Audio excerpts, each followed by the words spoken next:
Today we're diving deep into a story that's sending shockwaves through the NBA. Miami. Heat guard Terry Rozier has been implicated in It's a serious situation involving allegations of game fixing and ties to organized crime. So what exactly is going on? Let's break it all down. On October 23, 2025, the sports world was stunned when both Terry Rozier and Portland Trail Blazers coach Chauncey Billups were arrested as part of this sweeping federal probe. While their arrests happened on the same day, under the same operation, it's crucial to understand they're involved in separate but connected schemes. Billups is linked to rigged high-stakes poker games, while Rozier's case zeroes in on something even more alarming for the NBA. Both scandals allegedly involve cheating to profit from gambling, and federal investigators say they are run by some of the same criminal networks.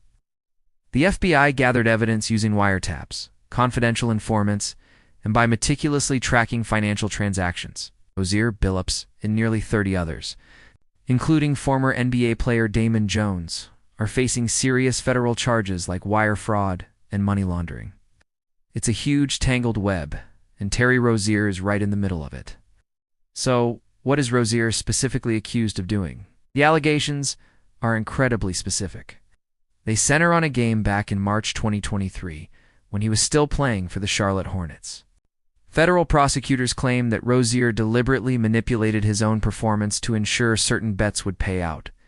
He allegedly took himself out of a game early, possibly by faking an injury or simply choosing to sit on the bench. Now, why would he do that? It all comes down to a specific type of betting called prop bets, instead of betting on which team wins. Prop bets are wagers on an individual player's statistics.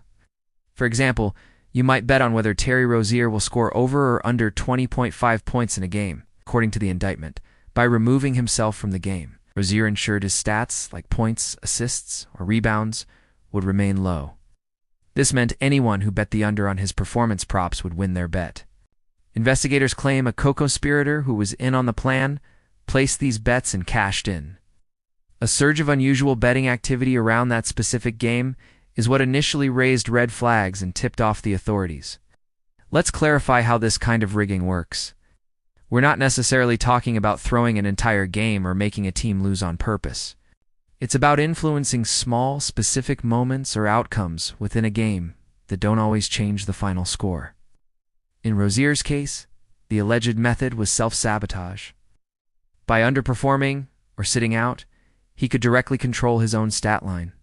The scheme allegedly involved Rozier working with bettors who had inside knowledge of his plan. The beauty of this scheme, from a criminal perspective, is its simplicity. It doesn't require complex technology or hacking. It just relies on the actions of a single player. While the FBI has focused on at least one game, they are investigating whether this was part of a much broader pattern of fixing. This is a direct assault on the integrity of the sport.